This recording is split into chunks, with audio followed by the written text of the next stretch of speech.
నారాయణ స్వామి ఆగోయా, నీకే చెప్పేది ఆగమంటుంటే బయటికి. ఎమోషన్ వద్దండి, ఎక్కిళ్ళు వస్తాయి.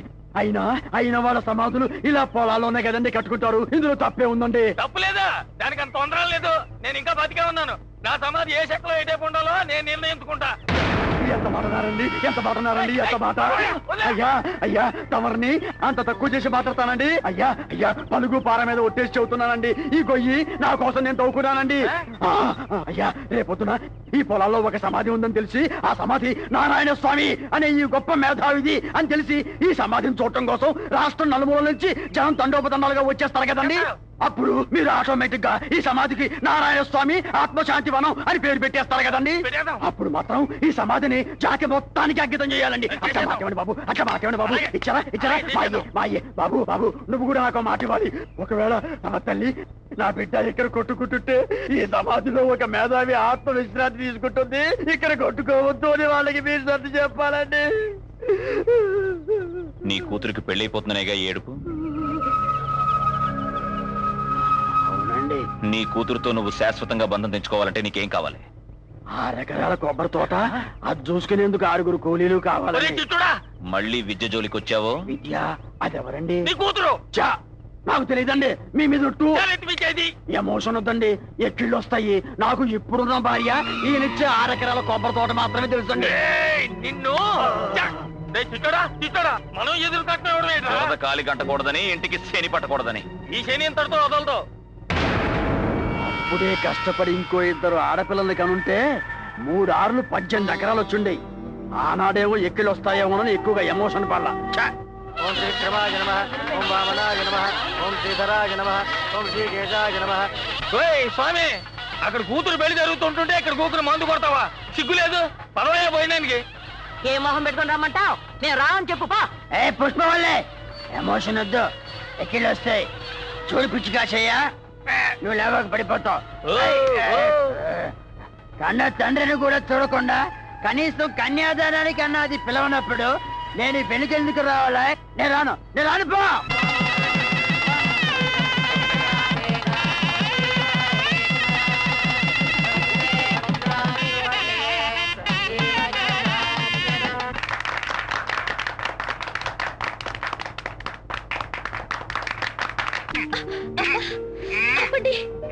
ఆపమంటుంటే మీ ముద్దలు ఆపండి. బుగ్గలు చూడండి ఎలా ఎర్రగా అయిపోయాయో. నీ బుగ్గలు బూరిళ్ళు అయ్యే వరకు ఇలా ముద్దులతో ముంచెత్తుతూనే ఉంటాను. ఒకవైపేమో మీ ముద్దులు, మరోవైపు అన్న వదిన కాళ్ళు కదపనిస్తే ఒట్టు. మరి పుట్టబోయేది ఈ చంద్రానికి కొడుకు మాత్రమే కాదు, ఆ చిట్టిబాబు మేనల్లుడు కూడా. తెల్లారిందో లేదో చుంగుడు ఆవు పాలతో అన్నయ్య, 10 నిమిషాలు అయిందో లేదో చక్కుడు హార్లిక్స్ తో వదిన, అది తాగి కింద పెట్టే లోపల పెద్ద గ్లాసు బత్తాయి రసంతో అన్నయ్య, చొచ్చి చెడి తాగే లోపల మళ్ళీ వదిన కుక్క పూతో బిందెడి పాలు. అయితే ఈ దెబ్బకి చిట్టిగాడి పని కుర్తిలో పడ్డ ఎలకే. ఏమిటండి మాటలు మా అన్నయ్యని పట్టుకుని? అబ్బా, చిట్టిగాడంటే మీ అన్నయ్య తప్ప ఈ ప్రపంచంలో ఇంకెవరు లేరా?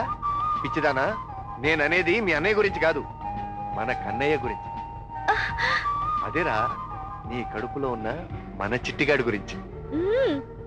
ఇక వాడైతే చెప్పక్కర్లేదు, కడుపులో ఒకటి తంతున్నాడు. లేదావా, నా ముద్దుల పెళ్ళాన్ని తంతాడా? ఏది వాడికొస్తారు పోనీ. ఇస్తున్నా. తప్పు నాన్న, అమ్మను అలా తన్నకూడదురా. రే, నువ్వు తొందరగా బయటకు వచ్చావనుకో, అదే ప్లేస్ లో నీకు ఒక ముద్దల చెల్లాన్ని కనిపెడతాను.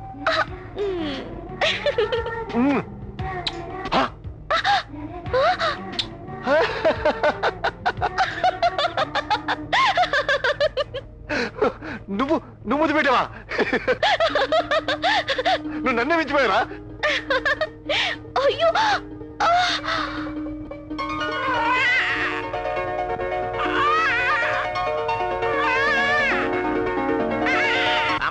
బాబా, ఆ ఊరోళ్ళకి ఫస్ట్ ప్రైజ్ కింద మారుతి గారు ఇద్దాం అనుకున్నాం కదా, ఈసారైనా ఇద్దామా? పోయింది లేక 4 కుక్కర్లు ఇచ్చింది. అబ్బా, కాదని చెప్పి కుక్కలు ఇస్తే ఏం బాగుంటుందిరా? ఇంకా నిక్కర్లు ఇవ్వలే, సంతోషించు. అది కాదురా, ఫైనాన్స్ బిజినెస్ చేసేవాడు అన్న మాట నిలబెట్టుకుంటే 4 కాలాల పాటు ఉంటాడు. ఇదిగో అన్న మాట నిలబెట్టుకున్నవాడు ఎవడు 10 కాలాల పాటు లేడు.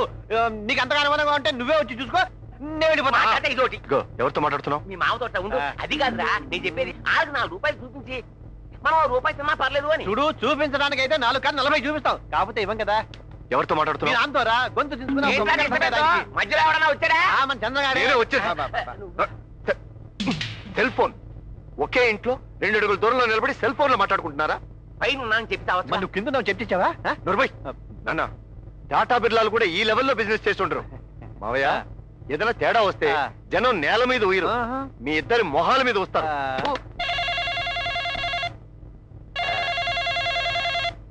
హలో హలో సార్, ఘోరం జరిగిపోయింది సార్. అయితే మా బామ్మది చెప్పండి. చెప్పాలి సార్. చెప్పండి. మొత్తం చుట్టూ వెళ్ళిపోయారు సార్. చిట్ ఫండ్ కంపెనీలో చిట్టు కాయటం తప్ప ఏం మిగులుతలేదు సార్. ఉన్న డబ్బంతా ఊడ్చుకెళ్ళిపోయారు సార్. జనం ఆఫీస్ ముందు గొడవ చేస్తున్నారు సార్.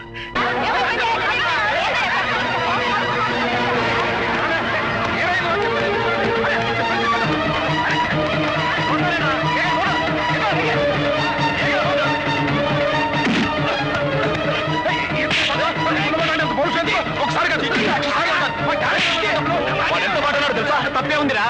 చీటీల పేరు చెప్పి ఊళ్ళో వాళ్ళ డబ్బంతా మూట కట్టుకొని పారిపోతే ఆ ఉసురు మీ చెల్లెల కుటుంబానికి తగలడా? ఇంకొకసారి ఈ మాట నీ నోట్లోంచి వచ్చినా నిన్ను వెనక్కి ఇక్కడే పాతేస్తా. పెద్ద చిన్నాను కూడా చూడం. వదలండి. రేయ్, నా చెల్లెల పేరు మీద పెట్టే కంపెనీ 10 మందికి అన్నం పెడుతుంది కానీ కడుపులు మాత్రం కొట్టదు. రేయ్, వారం రోజుల్లో మీ బాకీ అనాపేసలతో సహా నేనే తీరుస్తా. కానీ దొరికాడు కదా ఆ చిట్టిబాబుని మాత్రం లక్షల్లో ముచ్చేశావు. ఈ పాప నేను ఊరికే వదలదు. వెళ్ళి మీ అన్నయ్య చెరగలు పట్రా. అవైనా తీసుకెళ్ళి ఆయన చేతిలో పెట్టి చేసిన తప్పు క్షమించవయ్యా నన్ను కాళ్ళు పట్టుకుంటా. ఏంటలా దిక్కులు చూస్తావే? వెళ్ళి పట్రా. అది అవి అవసరం అంటేను నేనే కోడల నగలు మీ నాన్నగారి చేతికిచ్చాను.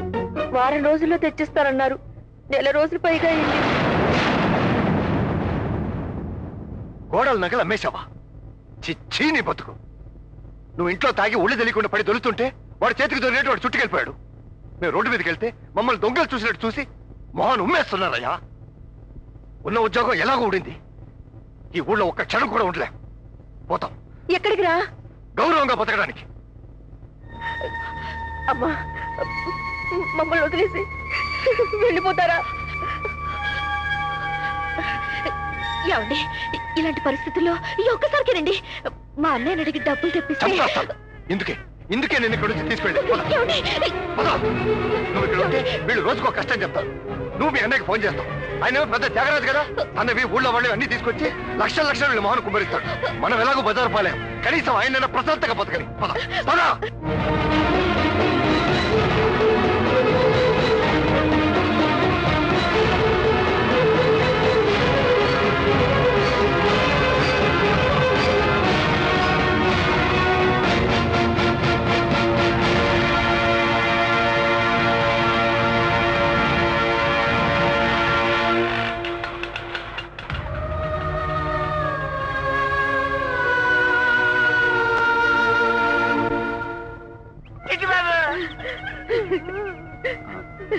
జరిగిపోయింది.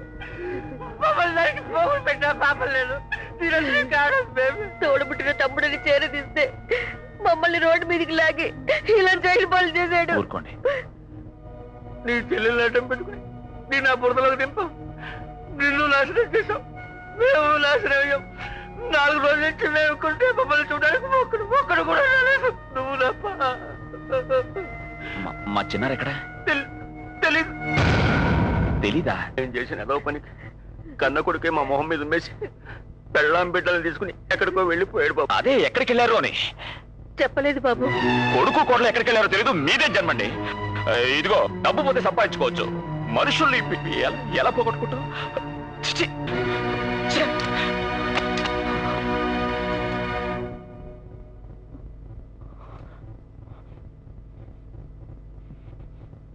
ఏమండి, స్నానం చేసి రండి, అన్నం వడ్డిస్తాను. మిమ్మల్ని నువ్వు అసలు మనిషివా పశువా? నేను ఎక్కడి నుంచి వస్తున్నావు నీకు తెలుసు కదే. నీ చీరలు ఎలా ఉంది, ఏమైంది అని ఒక్క మాట అడిగావే. మీలాంటి అన్నయ్య తోడున్నప్పుడు ఏ కష్టము రాదండి. ఎక్కడున్నా సంతోషంగానే ఉంటుంది. ఎవరికి? నీకా? రూప దగ్గర నుంచి ఉత్తరం వచ్చింది. ఎప్పుడు? నిన్న మీరు ఊరు వెళ్ళాక. నిన్నొస్తే ఇప్పుడు ఇవ్వడం? అసలు నేను ఎంత అల్లాడిపోతున్నానో మీరు ఎవరు అర్థం చేసుకోవట్లేదు. ఆగు, ఏముందో చదువు. ప్రియమైన బావగారికి నేను, మీ చెల్లెలు, మీ మేనలుడు క్షేమం. సడన్ గా ట్రాన్స్ఫర్ అవడం వల్ల ఉన్న పడంగా వెళ్లాల్సి వచ్చింది. చెప్పకుండా వెళ్ళినందుకు క్షమించండి. అన్నీ అనుకూలించి ఆర్థికంగా నిలబడి వచ్చే సంక్రాంతికి మిమ్మల్ని వచ్చి కలుస్తాం. ఇట్లు చంద్రం. అంతేనా? ఇంకేం లేదా? ఏం రాసిందో అదే చదివా. ఏ ఊర్లో చుచ్చితే అవుతాం తెలీదు. తెలుసుకోవాల్సిన అవసరం కూడా లేదు. అవసరం లేదా? అది నా ప్రాణమే. మీ ప్రాణానికి ప్రాణం నిజమే, కానీ తనకి ప్రాణమైన భర్తకి తోడుగా వెళ్ళింది. అంటే ఇన్ని కష్టాలను తనకి పుట్టిల్లు గుర్తుకు రాలేదా? రాలేదు, రాకూడదు.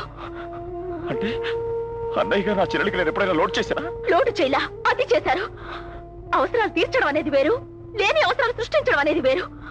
ప్రేమ వ్యసనంగా మారకూడదు.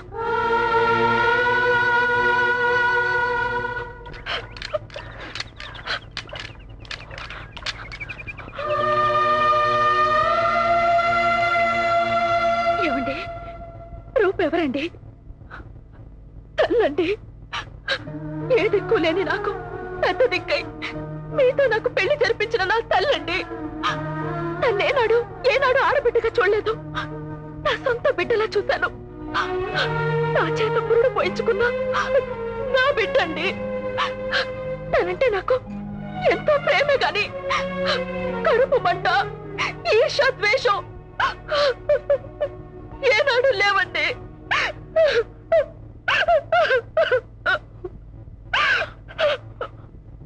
నాకు కష్టాలు కొత్తేం కాదు, కానీ ఐశ్వర్యంలో పుట్టి పెరిగిన నువ్వు ఇలా అడుక్కు తినే మొగుడుతో అడ్జస్ట్ అవడం.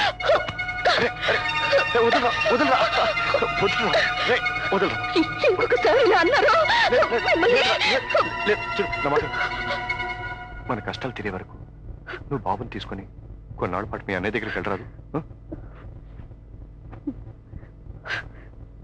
ఏమండి, మా అన్నయ్య మీకు ఎన్నో పరీక్షలు పెట్టి నన్ను మీకు ఇచ్చి పెళ్లి చేశాడు కదా. మీరు నాకు ఏ పరీక్షలు పెట్టకుండా నన్ను భారీగా చేసుకున్నారు. కనీసం ఇన్నాళ్ళకైనా మీకు కష్టాల్లో తోడుగా ఉండి మీకు మంచి భార్య అనిపించుకుని ఈ పరీక్షలోనైనా నన్ను నెగ్గనివ్వండి ప్లీజ్. ఆడదానికి పుట్టిల్లు పండగలకి పురులకే కానీ కష్టాలకి కన్నీళ్ళకి కాదండి.